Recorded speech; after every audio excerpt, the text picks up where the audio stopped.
Good afternoon, colleagues.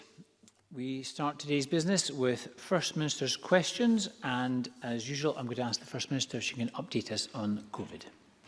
Thanks, Presiding Officer. I will give a short up-to-date on today's statistics and on one other development. The total number of positive cases reported yesterday was 1,225. That's 4.7% of all tests reported. There are 1,125 people currently in hospital, 31 fewer than yesterday, and 90 people in intensive care, which is 6 more than yesterday. In addition, I am sorry to report that in the past 24 hours, a further 51 deaths have been registered of patients who first tested positive in the previous 28 days. And again, I want to convey my condolences to everyone who has lost a loved one throughout this pandemic. We'll also shortly publish the latest estimate of the R number. We expect that it will show the R number in Scotland to be unchanged from last week, which means it is still slightly below 1. That indicates that current restrictions are having an effect in curbing transmission of the virus, but we can't be complacent. We want infection rates to come down further and faster. That's why, with the exception of East Lothian moving from level 3 to level 2, there was no change this week to the current levels of COVID restrictions. We have, however, confirmed with other governments across the UK that there will be a temporary and very limited easing of restrictions for a 5-day period over Christmas from 23rd December to 27th December inclusive, and that's the one development I want to give a brief update on now.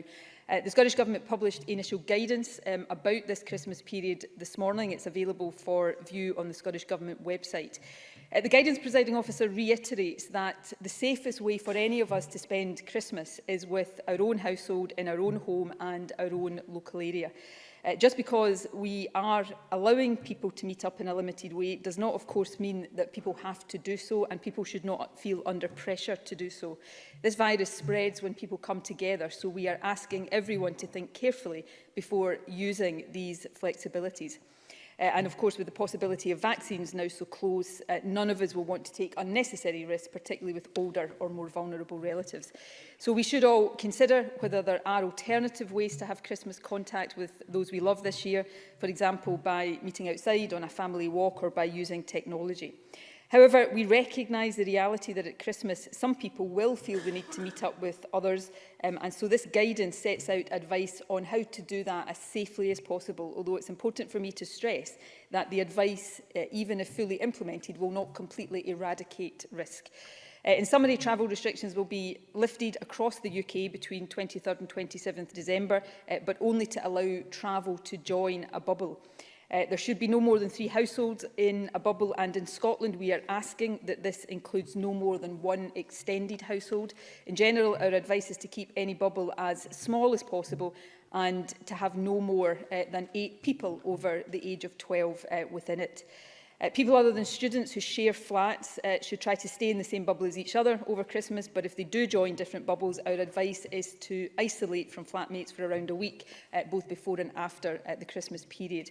And members of a bubble should not change. You cannot meet with 2 households one day and then a different household the next. As well as meeting in each other's homes, these bubbles can meet outside or go to a place of worship together, but mustn't use hospitality together or go shopping together.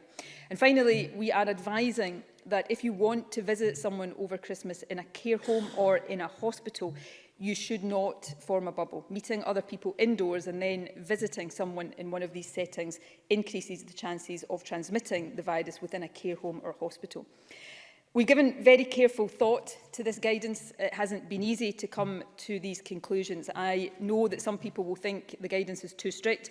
Others will think that any relaxation is reckless, and I have to say I understand both points of view. We are trying to balance as best we can 2 conflicting priorities. We know that some people will come to the view that the right thing for them at Christmas is spending time indoors with friends and loved ones who might otherwise be isolated and alone. So we want to make sure there is clear guidance about boundaries in place.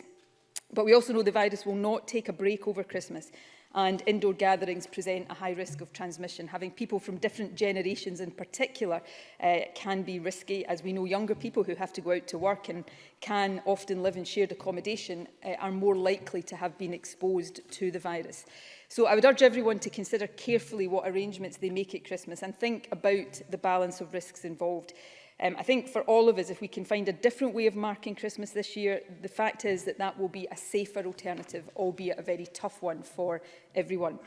For the moment, of course, and this is my final point, Presiding Officer, the best way in which all of us can try to make the Christmas period and what comes after that as safe as possible is getting infection rates down as low as possible as we can now. The best way of doing that is for all of us to stick to the rules currently in force. If you are in any doubt about the rules in your own area, visit the Scottish Government website and use the postcode checker. And I'll finish with a very brief reminder of the key rules. Please don't visit each other's homes except for essential purposes. Abide by the travel restrictions that are now law. And finally, remember the facts advice.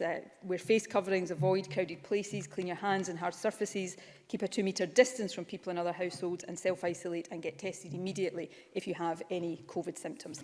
Thank you, Presiding Officer. Thank you very much, First Minister. We're going to turn now to First Minister's questions. I would just encourage all members who wish to ask a supplementary to press their request to speak buttons. And I call on Ruth Davidson. Thank you, Presiding Officer. Last year, the First Minister promised this Parliament that she would cooperate fully with the Salmon Inquiry. She said the inquiries will be able to request whatever material they want, and I undertake today that we will provide whatever material they request. Yet, despite losing 2 votes in this Parliament, the Government is refusing to hand over the legal advice it received on the matter. Key Scottish Government officials who could shed light on the affair are being blocked from giving evidence, leading the SNP convener of the committee to say that its inquiries are being obstructed. The simple question is this: why has the First Minister broken her promise? First Minister. That is not the case. The Scottish Government is cooperating and will continue to cooperate with the inquiry. Nobody has been blocked from giving evidence. I myself have recused myself from the decisions in relation to this for the very good reason, I think, that it is partly my conduct that the inquiry is looking at. In terms of legal advice, the Deputy First Minister set this out very clearly to Parliament. Of course, and indeed this is an issue in the context of this inquiry, ministers have to abide with the terms of the Ministerial Code. The Ministerial Code says at paragraph 2.38 that ministers must not divulge the contents of legal advice. Paragraph 2.40 recognises that in exceptional circumstances, ministers can consider that the balance of interest favours disclosure. Ministers and the Deputy First Minister is leading this consideration, is considering whether that test is met. But if ministers do consider that that test is met, they must then get the prior consent of law officers. As the Deputy First Minister has set out, that process is underway and he will update Parliament when that process has concluded. Ruth Davidson. The blunt fact is this: the only conceivable reason that she is breaking her promise is because she has something to hide. So let's try this a different way. I'll say what the legal advice contained and the First Minister can tell me if I'm wrong. The advice received by the Scottish Government's Senior Counsel warned that the Scottish Government's handling of the sexual harassment allegations were deeply flawed and that the judicial review would find in favour of Alex Salmond, as it duly went on to do. And this advice was proffered to the Scottish Government long before they finally collapsed their own case, running up hundreds of thousands of pounds worth of bills in the process, and utterly failing the women who came forward. So tell the public, which part of that have I got wrong? First Minister. As Ruth Davidson knows, if I was to go into the detail, I would stand here right now and I would breach the Ministerial Code. Perhaps Ruth Davidson wants that to be the case, but I'm not going to do that. The Ministerial Code, and I've just narrated the Ministerial Code and quoted directly from it, sets out a process that ministers have to go through should legal advice be divulged. And just to remind the Chamber and others watching, the starting point in the Ministerial Code is that ministers must not divulge the contents of legal advice unless certain tests are fulfilled. And we are going through a process right now of consideration of those tests. That is the right and proper way to do this. Once that process has concluded, the Deputy First Minister will update Parliament about the outcome of it. Davison. The cynical obfuscation that we have seen to the committee from the Deputy First Minister in last night's debate and from the First Minister here today only serves to show why this advice needs to be brought into the open. It's an argument that the First Minister once accepted herself, an argument that the whole Parliament has considered, has debated and has now voted on twice, and twice the government has refused. So can I ask the First Minister, if the Parliament votes to release these documents a third time, is the First Minister going to again disrespect this chamber and the people who voted for us? First Minister. It is because of the votes in Parliament that ministers are now undergoing the process set down in the Ministerial Code. If we were to take a decision that didn't go through that proper process, ministers would be in breach of the Ministerial Code. And I suspect we would have members of the Parliament raising the concern that we were acting outside of the Ministerial Code. The Ministerial Code, the starting point in it is that ministers must not divulge the contents of legal advice. That's not something that is unique in Scotland. There are provisions like that that govern many different administrations. The two-stage process is that ministers have to consider whether the balance of public interest favours disclosure in a particular case, and then, should they decide that, they have to get, and again I'm quoting, the prior consent of law officers. That's the process that is underway, and when that process has concluded, the Deputy First Minister will update Parliament. That's the right way to do this, and that is the process that is underway. For my part, I've given my own written evidence to the committee. I have not yet been invited to give evidence to the committee orally. When I am so invited to give evidence, I, of course, as I am bound to do, will do that. I, the Government, will cooperate fully with the inquiry, as we have already been doing. Ruth Davidson. Presiding Officer, the sheer hypocrisy of this is overwhelming.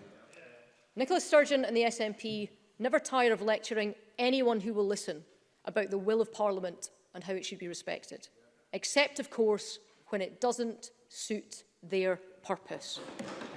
She says that our government will cooperate with the committee. In fact, she obstructs it. She says all relevant documents will be made available, but she refuses to hand them over. She says repeatedly that the will of Parliament should be respected, but the only one disrespecting it is her, by ignoring two votes where a majority of this chamber, the chamber we are sitting in right now, has demanded that legal advice to her government is shown to the country. During this affair, the First Minister has conveniently forgotten key information, dates, meetings and conversations. But hasn't she forgotten something far more fundamental too? First Minister.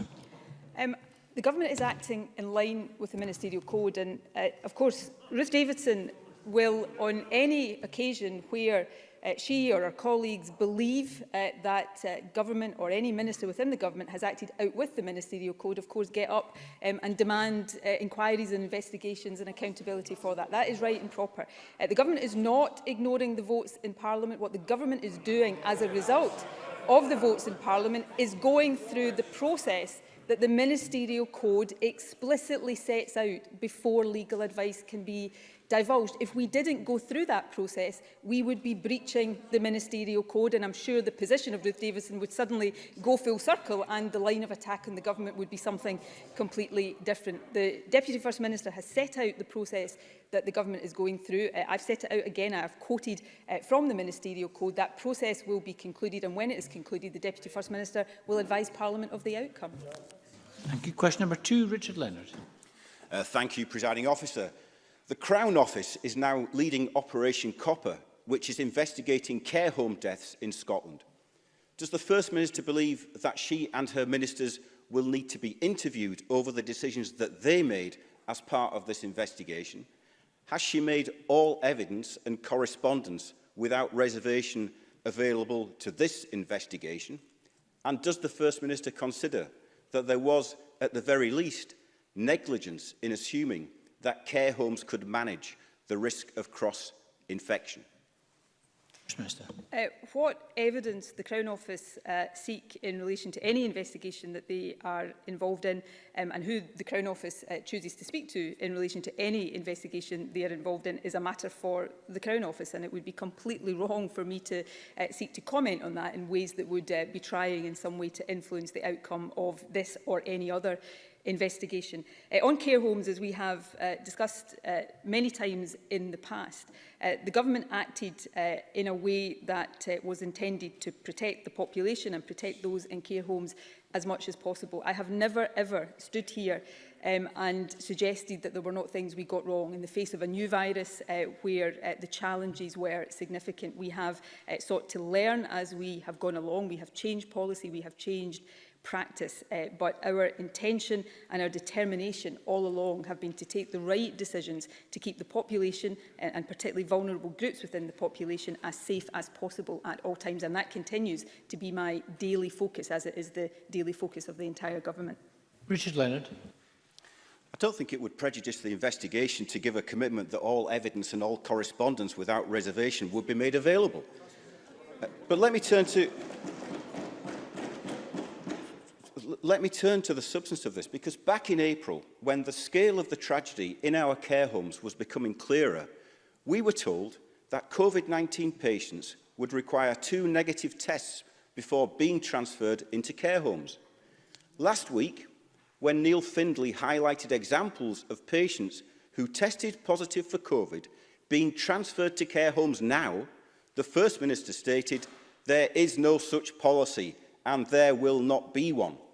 This week, we've been told by the Cabinet Secretary that people will only be admitted to care homes following a positive test if it was in their clinical interests and following a risk assessment. She also said that this was happening only in a very small number of exceptional cases. First Minister, how many cases is it? First Minister. But I can't give that information because these are clinical decisions taken by clinicians. The policy is very clear. If somebody is in hospital for a COVID-related reason, they require to have 2 negative tests before being discharged to a care home. If they are in hospital for another reason, a non-COVID reason, they still require to have a negative test.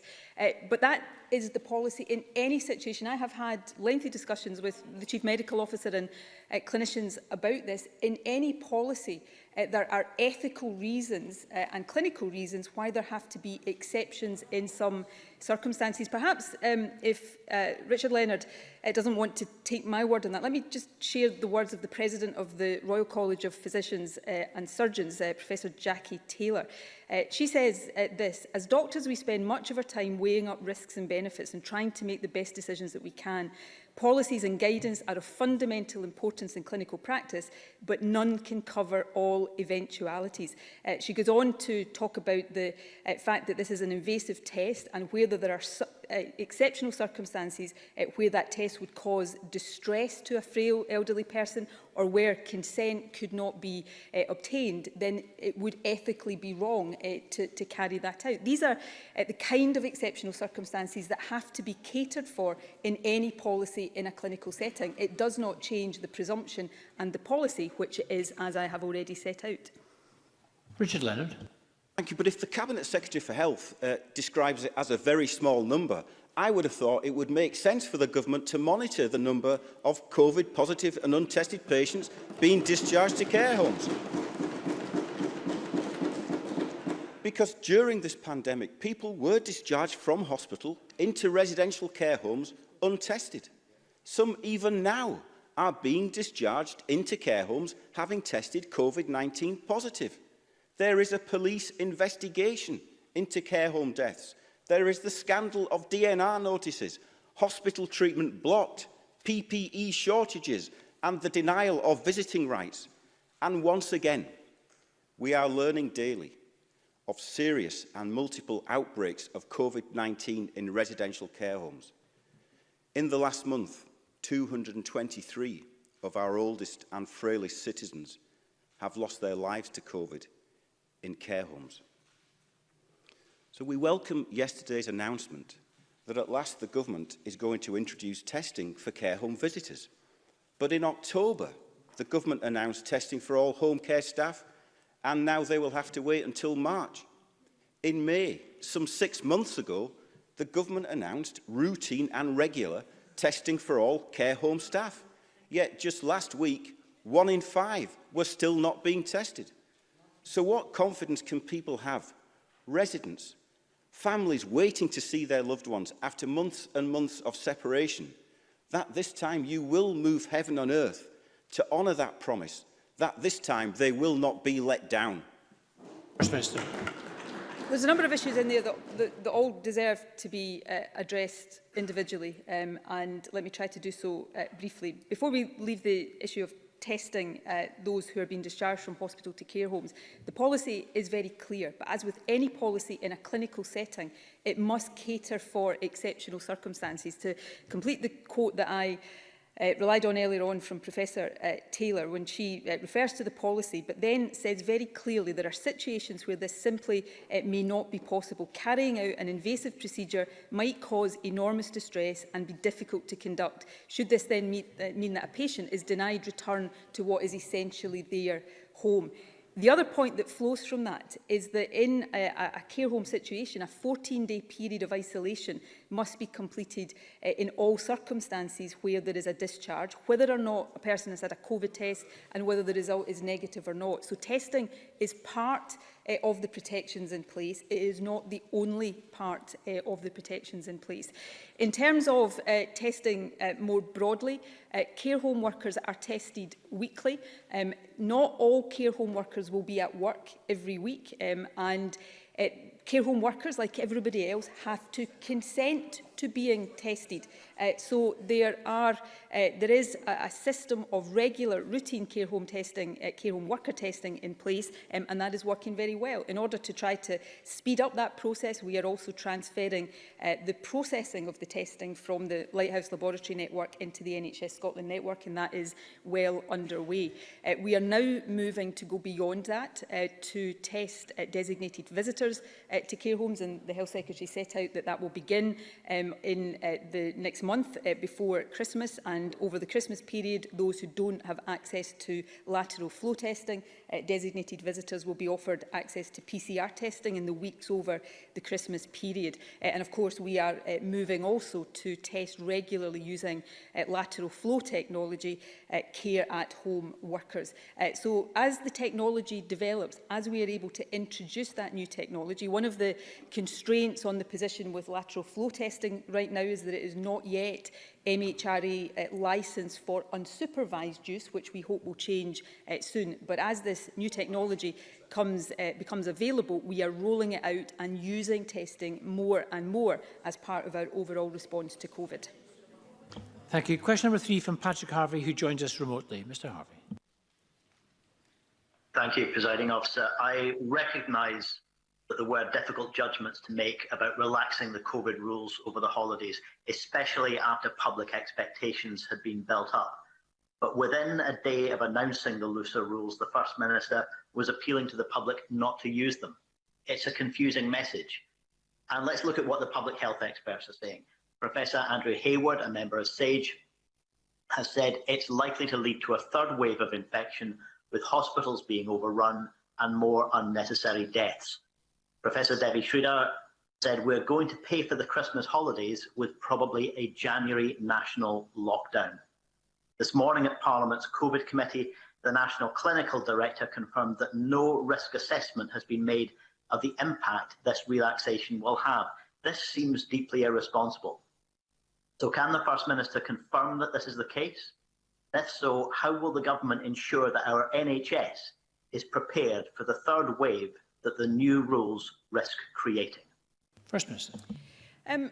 I recognise this is a really complex situation, and like so many of the decisions that have had to be taken in relation to COVID over these past few months, this is one that we have agonised over. And it's very difficult to be absolutely certain what the right or otherwise thing to do is. There is a recognition of reality here that Christmas, because of the particular circumstances and nature of that time of the year, the fact that at that time of the year people worry more about leaving loved ones alone, that some people may feel that they simply cannot stay within the rules as they are right now. So instead of just allowing that to happen naturally in a haphazard way, we decided that it was better to try to put some guidance and some boundaries around that, but to make very clear to people that that carries risks, and therefore the default advice and the default position should be, if you can, get through this Christmas without interacting physically, and particularly indoors with members of other households. So,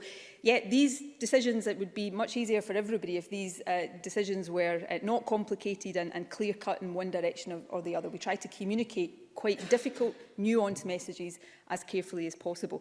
Public health experts, of course, will be concerned about any situation where people are coming together, as I am. I can't speak for, I wouldn't try to speak for the public health experts. Davy Schridder is obviously an advisor to the Scottish Government. I've had some interaction with her in the last couple of days. I am not trying to speak for her, but I think she would probably, in an overall sense, welcome the balance of the Scottish Government's messaging around this. In terms of risk assessment, we've not modelled this particular arrangement. We are looking at if and how it is possible to do that. There are difficulties in trying to model an arrangement, particularly where you're trying to persuade people only to use flexibilities where necessary. But, you know, the risk, if you want me to talk about risk, I'm being very open with people that this does carry risks, which is why where people can get through Christmas without mixing with others, that is my advice to them. Where they feel they need to do it, they should pay close attention to the advice and try to keep well within that advice. And I hope that every member of the Chamber, whatever their views and all of these things are, will help us in trying to communicate that difficult, complex, I accept, but really important message to the public over the next few weeks. Patrick Harvey. I do think many people will wonder why, with vaccines perhaps just around the corner, we're choosing to run this risk now. But one factor in the resurgence of COVID after the summer was the failure of the government to plan properly for students to arrive on university campuses. Yet it appears that the government still hasn't prepared a plan for the potential return of students to campus in January. I welcome the fact that students will be tested as they head home, but there are no details yet about testing again prior to their return to university. As we've heard, it looks increasingly likely that cases will be rising again in January, and adding thousands of students in university halls into that mix would be a recipe for disaster. So can the First Minister confirm exactly what the testing arrangements will be for students in January when they return, whether she agrees with NUS Scotland that online learning should be the default where possible after Christmas, and if she will ensure that those who do have to self-isolate receive wraparound support so that we aren't faced with a repeat of the disaster we witnessed in September. First Minister. Isolation and wraparound support, universities have a responsibility to ensure that the welfare needs of students in that situation are catered for, and I think universities generally have put in place good arrangements for that, and we continue to liaise with them. In terms of the overall arrangements for students, the priority in the last few weeks has been on arrangements to enable students, should they choose to do so, to return home for the festive period. The testing programme, students will be offered 2 lateral flow tests before they return home and given guidance and advice about what to do to make that as safe as possible. That testing programme will get underway next week. We are currently considering, and we'll finalise shortly and announce shortly, the arrangements for return after the festive period for the new term, and we are looking at testing in that regard, but also considering issues about whether we would have a delayed or a staggered return, whether there would be a period of blending or remote learning before students came back as normal. These things are under active consideration right now, and I hope we'll be able to confirm our conclusions on these matters very soon. Question number 4, Willie Rennie. I still didn't hear in the answer to Richard Leonard why it's taking so long to get families in to see their loved ones in care homes. Almost every family has a story about being denied access. The testing announced yesterday is still weeks away, and it's only for a handful of homes in just some council areas. Just listen to the testimonies. It has been the worst 8 months of my life. My mum was a very social person prior to lockdown. Now she looks so sad. I have not seen my husband for 8 months. And I'm sorry to read this one out, but we have to fully understand the agony that some people are going through. Every conversation, Mum tells me how she wants to die. We know this can be done safely, and I know the First Minister cares. But the families just want action. Time is running out. So why do families have to wait for yet more weeks before they can have the slender prospect of seeing their loved ones? First Minister. Everybody has had a torrid 8 months, and that is particularly true of people who have loved ones in care homes. And Willie Rennie's right to read out these comments. I get emailed with comments like that regularly. I make a point of reading as many as I can. And if it's hard to listen to these kinds of comments, as I know it is for all of us, then perhaps that gives an insight into how hard it is to feel that it is your decisions that are influencing the situation. So it's trite in some ways to say this, and I don't mean it to sound trite. I take this as seriously as it's possible to take anything, and these decisions weigh heavily on me, and the choices we have to make right now are difficult, and none of us find them easy. We are trying to navigate our way as carefully and as safely through a really difficult and, for many people, dangerous situation. The inability of people to visit loved ones in care homes normally is to try to stop the virus getting into and transmitting in care homes, and those who rightly, and I am not seeking to criticise in any way here, those who rightly say, can't we speed up getting visiting back to normal in care homes, are also often the same people who rightly, and this is not a criticism either, raise issues about the transmission of COVID in care homes. So these are not easy decisions, and all I would ask people to understand is if we thought it was possible to go quicker on these things, we would, because nobody wants loved ones to be in this situation. On testing, we have to take care to get the situation right. The lateral flow testing has not been available for a long period of time, and there are still issues about the constraints on the use of that, but we have now set out a very clear programme which we will look on an ongoing basis. The Health Secretary and I have been discussing this morning about how we can speed up the rollout of lateral flow testing so that becomes much more quickly a very routine part of somebody visiting care homes. But while the use of that testing is being rolled out in the way the Health Secretary set out yesterday, particularly over the Christmas period, because that will not be available for everybody, she announced plans to make PCR testing available in the week, the 3 week over the festive period, while that work continues. So we will continue to try to speed this up as much as possible, but consistent with the safe use of the rollout of technology that people working in care homes are not yet familiar with, but also in the interest of trying to continue to keep those in care homes as safe as possible. Rennie. We do need to change on care homes. It's been promised repeatedly for far too long, so it's got to change, and it's got to change soon. I'm also frustrated about how slow this government has been on the expansion of testing. In the spring, thousands of new residents were not tested before admission to care homes. Care home staff were not tested either at that time. Students were not tested before they arrived back on campus after the summer. And it's weeks yet, as we've just discussed, before families will be tested before they can get access to loved ones in care homes. This is just not good enough. The government's reluctance to embrace testing at the beginning is being felt now. The effects of it is being felt now. Thousands of students in Northumberland were tested. Liverpool offered testing for everyone. Slovakia tested 3 million people. And as a result, thousands of people were self-isolating, protecting the lives of others. And this government's response? 12,000 people in a small town in Renfrewshire.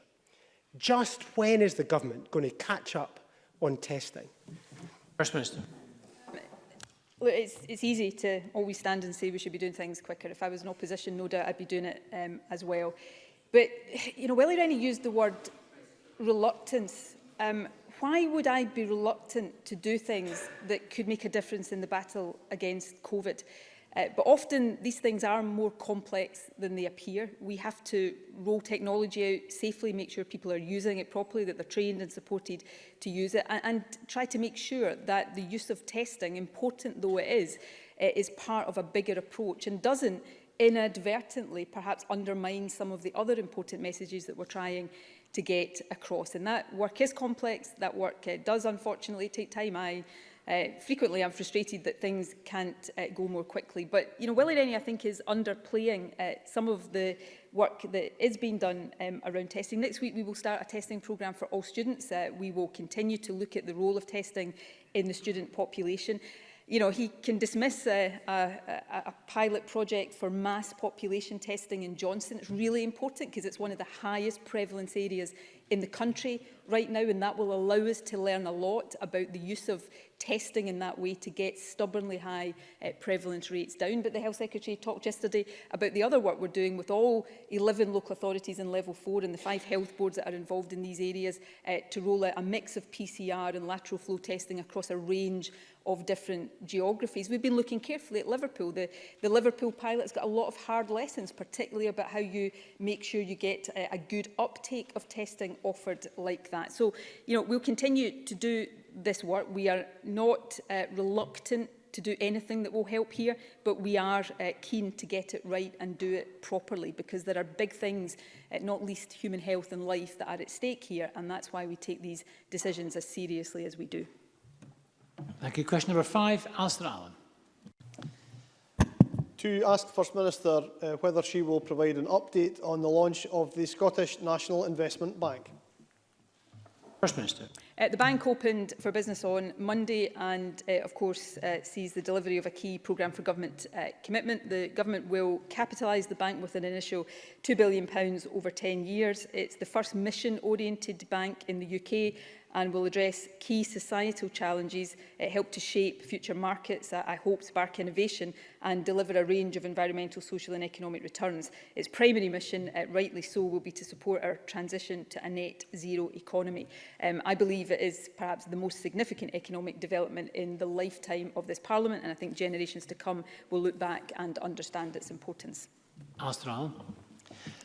I thank the First Minister for her response and for her reference to decarbonising the economy.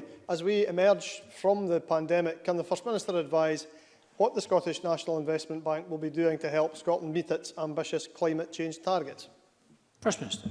Well, the bank's primary mission will support the transition to a net zero economy in response to the climate emergency. And as I just said, it's open for business this week, so it will increasingly become part of our green recovery from COVID as well, providing finances for businesses and projects that are working towards the achievement of net zero emissions. The bank confirmed its first investment earlier this week, an investment to a company, M Squared, to further advance its research and development, which is key to upscaling the pioneering work it's doing in quantum innovation alongside the technologies it uses and develops to help monitor and tackle climate change. So the climate and the climate emergency was very much at the heart of that first investment, and I think that is a theme we will see strongly develop. Thank you. Question number 6, Michelle Ballantyne, who joins us remotely. Thank you, Presiding Officer. To ask the First Minister why crimes involving offensive weapons continue to be on the rise, and what action the Scottish Government is taking to curb this activity. First Minister. While we've seen increases in these types of crime in the last few years, the longer-term trend is positive. Over the past decade, the number of crimes recorded for handling an offensive weapon and the number of emergency hospital admissions due to assault with a sharp object have more than halved. Over the past decade, we've invested over £20 million in violence prevention programmes. That includes funding Scotland's Violence Reduction Unit, Medics Against Violence and No Knives, Better Lives. Alongside enforcement and prosecution options, we will also continue to work with partners to deliver targeted violence prevention programmes in local areas where these crimes occur. Michelle Ballantyne. I thank the First Minister for that answer, and we have seen a downturn in the number of crimes, and no doubt partly brought on by the pandemic that we're experiencing. But whilst most local authorities are seeing a decrease in crime, Midlothian was rare in seeing a 5% increase, even discounting crimes that were counted under the new coronavirus legislation. Glasgow, in comparison, has seen a 15% decrease in crime. So at the start of the year, Midlothian Council very nearly lost its police community action teams, ones that have been doing fantastic work, and that was because of a lack of funding. So having seen these latest figures, will the First Minister commit to actually making sure that there is ring-fence funding for the Midlothian CAT to ensure that these numbers do not continue to rise? And can she explain why in areas such as Midlothian and Murray, we are still seeing significant increases in this crime? First Minister. I'm happy to have the particular local issues looked into. I don't know what the particular circumstances would be in these areas, although often there can be fluctuations area to area, and sometimes there may be, not that they are unimportant because of this, relatively small numbers involved that result in percentage increases. I will not give a commitment in the way that the member asked, because it is, of course, an operational matter for the Chief Constable to decide where resources are best targeted in order to both prevent and investigate crime. And I think it is right and proper that these are decisions for the Chief Constable to take.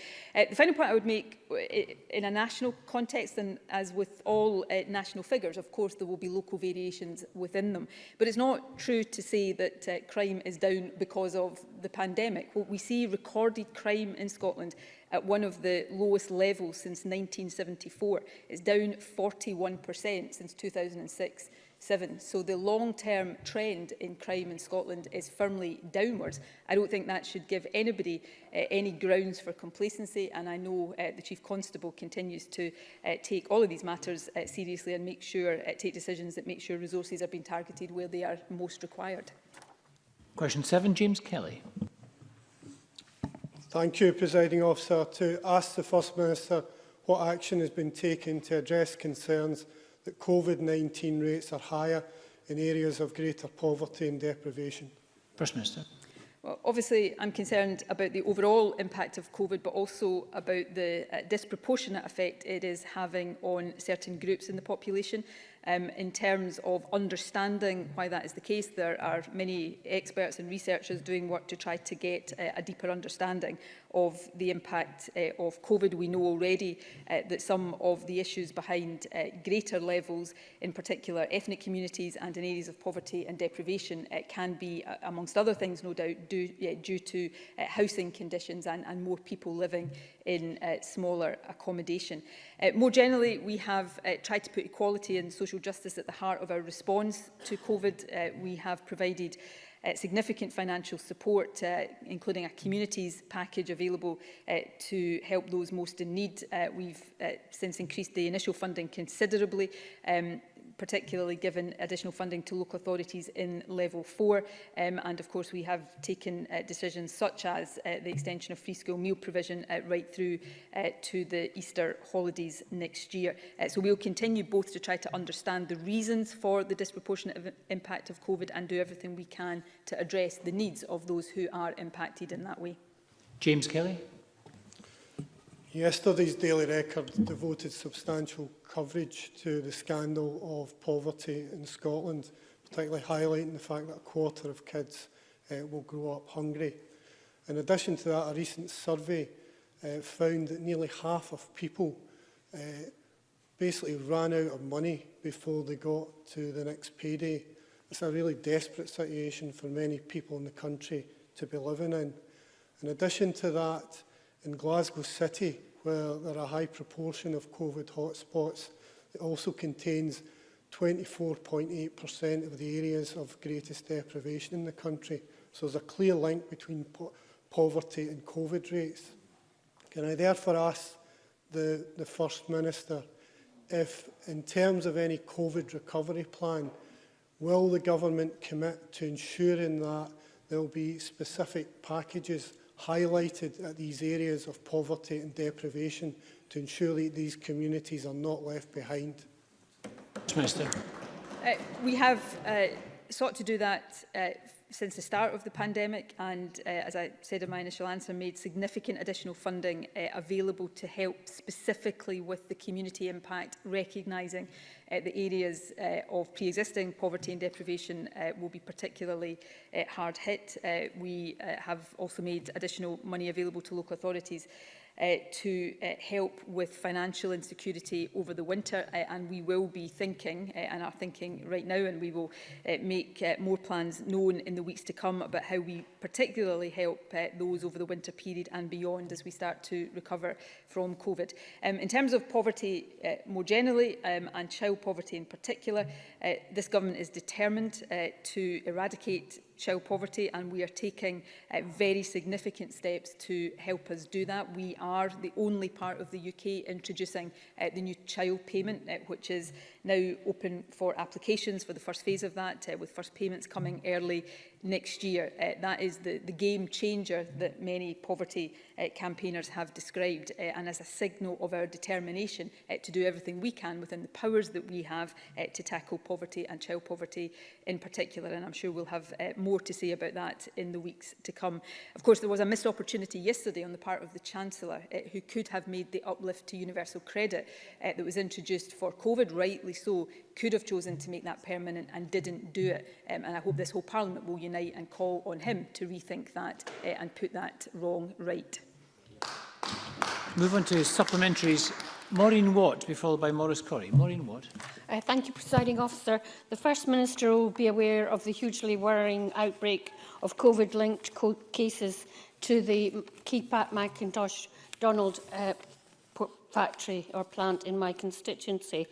78 cases have been detected, and this is another example of an outbreak in a food processing plant. Can the First Minister say whether we have better understanding now of why these outbreaks are occurring and what measures can be taken to prevent them? First Minister. Food processing plants, we know, and we've known right throughout this pandemic, even before we had experience of this in Scotland, pose some particular risks. The reasons for that are varied, but they include things like very low temperatures in some of these plants and also some of the other working conditions. So as that understanding develops, so too has the response of public health experts, and there is a lot of work done to make sure that the right precautions are taken in food processing plants, but where there are cases, they are identified quickly and the right steps are taken, including testing of wider workforces to try to minimise spread within workplaces, but also, most importantly, to try to minimise the risk of an outbreak in somewhere like Keypack seeding into wider community transmission. So that's an important focus, and I know in Grampian right now a very important focus of the public health teams there.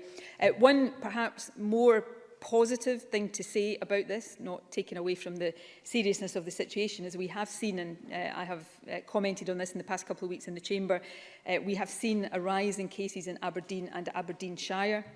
But one of the things that we can take some assurance from is that much of that can be attributed to outbreaks like this rather than being indicative of more widespread increases in community transmission. We continue to monitor that carefully, but it is one of the reasons right now where, notwithstanding these increases, we have not felt it necessary to move Aberdeen or Aberdeenshire up a level.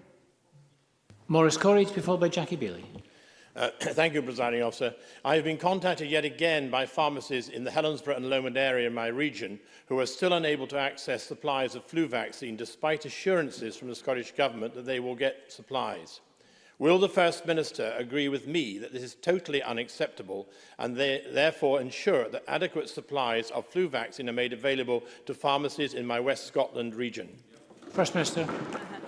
I'm happy to look into that situation. I'm not aware right now of the reasons for that. What I can say is the flu vaccination programme is progressing well. Significant numbers of people are now vaccinated, and that will continue over the remainder of this year and into next year. We procure through the UK-wide procurement system. We have adequate supplies, but we know, and this is a good thing, that uptake in some groups has been higher than normal, which of course we're encouraging. But in terms of the particular issue with pharmacies in the member's constituency, I will look into that, and either I or the Health Secretary will reply to him as soon as possible.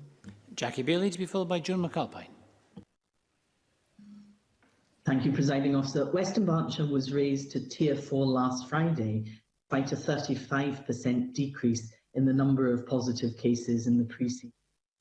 In fact, in the week before the 20th of November, the drop was as significant as 25%, much higher than the drop across Scotland, which was 9% at the time. Now, I absolutely understand it's difficult to get the balance right, but this is having a significant impact on the economic and mental well-being of my local constituents. So can I ask the First Minister, will she review the position in Western Berkshire, because local people are unclear why they are in Tier 4 when actually there are local authority areas with a higher number of positive cases that are currently in Tier 3? First Minister. These are perfectly legitimate questions, and as I've tried and will continue to try to the best of my ability to explain, is that when we make these decisions, we take account of the indicators that we set out publicly, which are about case numbers, test positivity, pressure on hospital and ICU services. But we also have to make judgments about the direction of travel, but also whether the position in a particular area is coming down fast enough and whether it remains significantly above the national average. And it was that balance of factors and balance of judgment that led to the area that Jackie Bailey's constituency is in being put into level 4. We have said that the level 4 restrictions will end on December the 11th, and that remains the case. What we will be doing between now and then is looking at the particular circumstances in Western Bartonshire. My apologies, I don't have Western Bartonshire's up-to-date figures in front of me right now. I will get the most up-to-date ones later today. But I think they, certainly until very recently, were still above the national average. But we will look at direction of travel as we make the decisions about what level each area goes into after the 11th of December. And that will be a process of consideration, not just for Western Bartonshire, but for all of these 11 council areas that is underway over the next couple of weeks. Thank you. Joe McAlpine to be followed by Alexander Stewart. Thank you. We learned yesterday that care workers of learning disabled people will not be tested until next year, perhaps not into the spring in some cases, even in regulated accommodations similar to care homes, whereas groups like students and family visitors will be tested in December.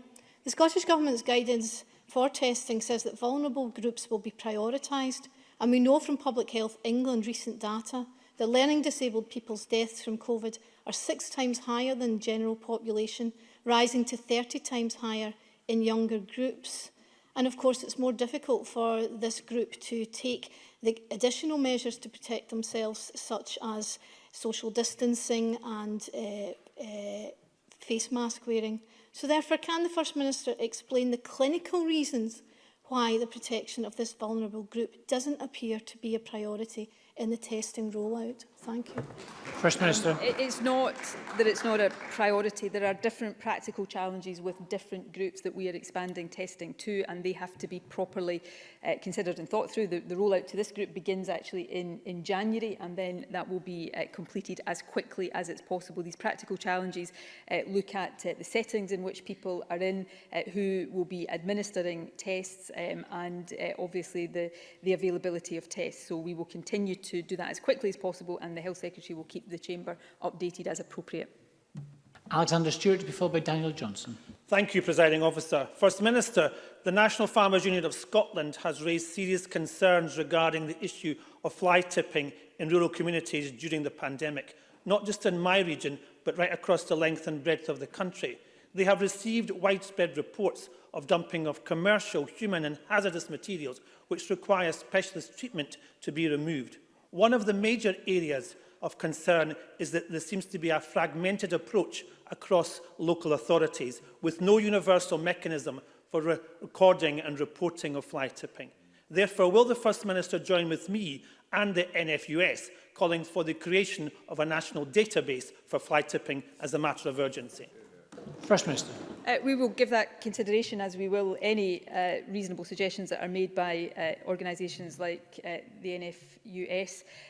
Fly tipping is a problem. There is a range of work that the Scottish Government has done and continues to do to try to combat fly tipping. I'll ask the Environment Secretary to write to the member to recap on that work and also to give some further feedback on particular consideration of the policy suggestion that has been made. I know the NFUS, like others, are concerned about fly tipping. I think organisations like the NFUS are very concerned right now, perhaps even more concerned about Brexit and the looming end of the transition period. So I'll consider that proposal. I hope the Conservatives will continue to press their government in the UK to make sure that we don't leave our farmers, our fishermen and others at the mercy of a no-deal Brexit or a flimsy deal Brexit at the end of this year. Daniel Johnson to be followed by Annabel Ewing. Thank you, Presiding Officer. I received an email from a constituent studying at Edinburgh University Earlier this week, they spent 7 hours trying to access the online system for booking the COVID test they require to return home safely this Christmas. When they did manage to log on, the only dates available for the 2 required tests were 24 hours apart, well short of the 5 days that are required. So the First Minister will surely agree with me that given the issues at the start of term, we can ill afford issues such as this at the end of term. So does the First Minister have confidence in the system in place for student testing, and will she urgently investigate the issues regarding the booking systems and whether all students have been able to get the tests with a sufficient gap between those 2 tests? First Minister. I would be grateful if Daniel Johnson could send me the email from his constituent, because I'm not entirely clear whether he's talking about the portal system, the UK-wide booking system, which is used for PCR testing and works well. Obviously, there will be some occasions where an individual finds that it takes time to get a test, particularly if they're ordering a home test. That's a system overall that is governed by the UK government, and we work constructively on that. If I'm wrong about that and it is a particular issue with access to the university lateral flow testing, then I'm happy to look into that. But I would like to understand which system it is that's been talked about so that I can take that up and come back with a full and proper response. Thank you. Annabel Ewing to be followed by Annie Wells. Annabel Ewing. Thank you, Presiding Officer. On the important issue of BIFAB, aside from the failure of the majority shareholder, DF Driver, to step up to the plate with a financial guarantee, a key issue, of course, has been the lack of conditionality in the UK government-controlled contracts for difference. Can the First Minister confirm that a key priority in the joint working group to be set up will be to remove this barrier that the UK government has inflicted on the Scottish domestic supply chain? First Minister. Annabel Ewing raises a very important point. Before I address that point, can I just make very clear today that just as this government has done for the past few years, we will continue to do everything we possibly can to support BIFAB operating within the legal constraints that we operate within.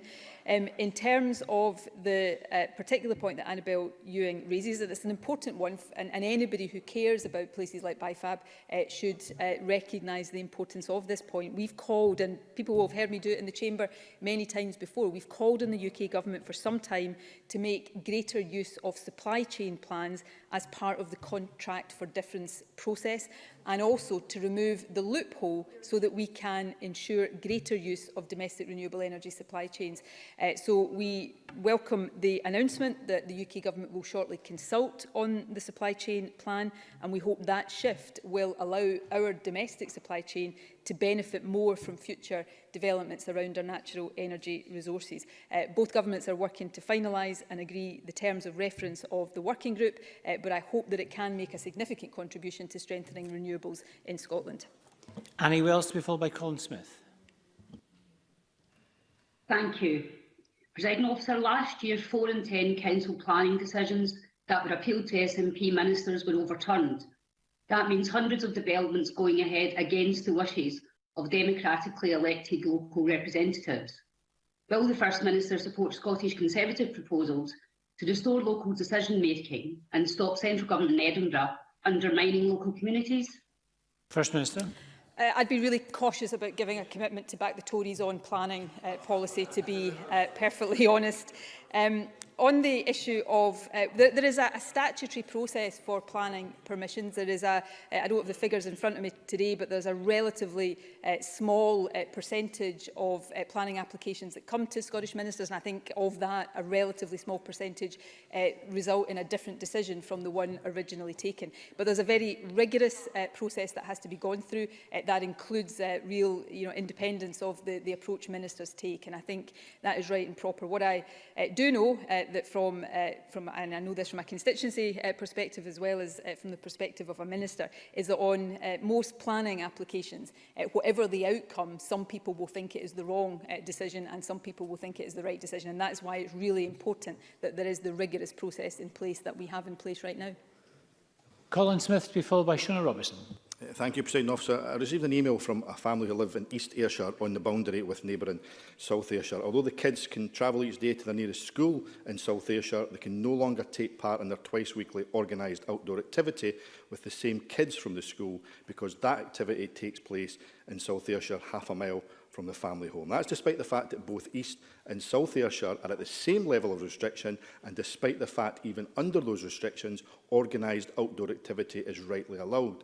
Now, my constituents ask me why their kids can take part in organised outdoor activity but are prevented from doing so because the government's travel restrictions regulations would make it a criminal offence for them to actually travel to take part in that sport, because it is not classed as a reasonable excuse for travelling. Now, I don't know the answer to that, First Minister. Can you help me tell my constituents what the answer is? First Minister. Yes, I can.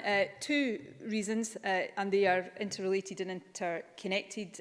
Firstly, in a global pandemic, there is only so much human interaction we can enable to happen without the virus running out of control. So we have to limit overall human interaction and make choices about the things that can go ahead and the things that can't go ahead. And I think most people would recognise that having young people in school is a priority. It doesn't mean other things young people want to do are not important, but we cannot do everything in a pandemic without allowing the virus to run out of control. That's the first point. Related to that is the second point, that when we have a situation of trying to control the virus, trying to make sure that we limit its spread from one part of the country to another, we have to try to stop people travelling from one part of a country to another. These are unpalatable choices, but they are essential and necessary choices. And I have to say, I have tried really hard to understand Scottish Labour's position on travel restrictions, and I just cannot do it. Their counterparts in Wales know what the sensible position is right now. There have been travel restrictions internally in Wales at a much earlier stage in the pandemic than was the case in Scotland, and of course there are still travel restrictions in terms of people going in and out of Wales. I know this is hard for constituents the length and breadth of the country, but so too is having a loved one with COVID, watching a loved one in hospital with COVID, watching perhaps a loved one die with COVID. These are difficult things that we're all having to do right now, and they are all with the intention of keeping this dangerous virus under control. Shona Robertson to be followed by Andy Whiteman.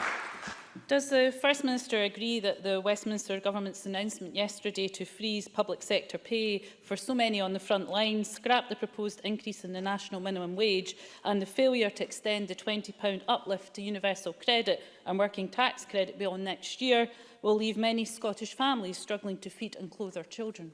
First Minister. Yes, I do.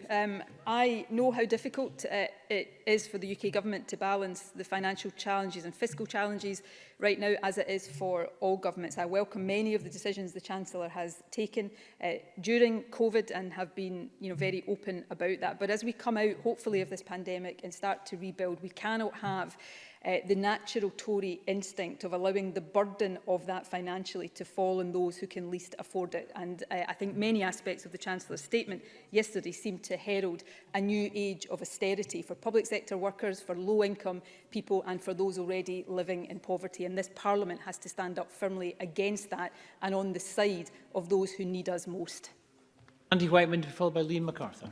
Thank you, President Officer. I have a constituent who on Wednesday next week will be ejected by sheriff officers from her home, her and her disabled son. The Council is putting in place suitable facilities in a new home, but COVID has delayed matters. Now, I don't expect the First Minister to respond to this case, but I would like to know that if this was in England, it would be unlawful under regulations made on the 13th of November, where no officer of a court can evict a person from their home between the 17th of November and the 11th of January. Will she introduce similar regulations for Scotland? First Minister. I'm happy to look into that. We have protections in place. There are legal protections in place. We've taken a number of other steps to try to provide help for people who are struggling to pay rent during this pandemic. I know there has been updated guidance already issued to members of the Sheriff Officers Association advising that evictions are not carried out where they're in level 3 or level 4 areas. But if there is more that we can reasonably do, as Andy Whiteman knows, because we've discussed this before, I am happy to look at that, and I will look at the particular issue in more detail. Liam MacArthur to be followed by Sandra White. Thanks, Presiding Officer. The First Minister will be aware that arrangements for people to be with family at Christmas take account of the additional travel time that may be required for those needing to get to and from Northern Ireland. She'll also know that no such arrangements have been put in place for our island communities, even though travel times are often longer and options more limited than they are in relation to Northern Ireland. Does the First Minister accept that this risks creating serious bottlenecks on ferries and flights over the Christmas period? Does she further accept that it means that islanders could have less time to spend with family members? And will she therefore urgently review the proposed rules to ensure that the needs of our island communities are properly taken into account? First Minister. I know, because I had a discussion with colleagues this morning about this, that we, if we haven't done it already, are going to provide a slight update to the guidance published this morning to take account and refer to the timing of overnight ferries from Shetland over that period to make sure that that is catered for, and we will look as reasonably as we can at any other exceptional circumstances. There is, of course, a general exemption in terms of exceptional circumstances for people who are travelling, but we will try to look as favourably as we can at all of these particular circumstances. But generally, I don't want people to lose sight of the overall default advice. People should think very carefully about travelling over Christmas and about coming together with other households, and perhaps with our islands where prevalence is very low, and we hope to see even more normality introduced to our islands over the next period. Be particularly careful about taking the virus to the islands over the festive period. So I recognise these difficulties. We'll try to be as flexible as we can, but let's not lose sight of that overall public health advice. And Sandra White. Thank you very much, Presiding Officer.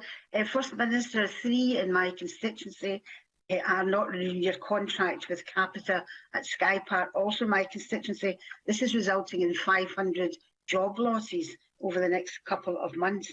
Can I therefore ask the First Minister whether the Scottish Government will commit to exploring every avenue to save jobs at Sky Park and give assurances to provide substantial and tangible support to employees affected by this decision and their job losses?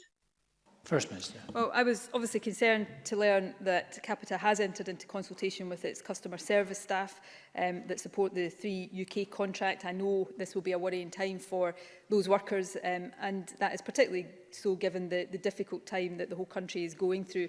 I know Sandra White has already spoken with the Business Minister about her concerns, and he told her that he has also spoken with Capita to encourage redeployment opportunities to be fully explored, along with all possible options to mitigate any potential job losses. Scottish Enterprise is also engaging with Capita and offering its support now and through the consultation period. If this sadly does result in job losses, the Government will provide support to all affected employees through our initiative for responding to redundancy situations, which I know is well known to members, the Partnership Action for Continuing Employment, or PACE initiative. So we will do everything we can to support people in what I know is a very difficult set of circumstances. Thank you, colleagues, and that concludes First Minister's questions. I'm going to suspend business and resume at 2:30 with health portfolio questions. Parliament is suspended.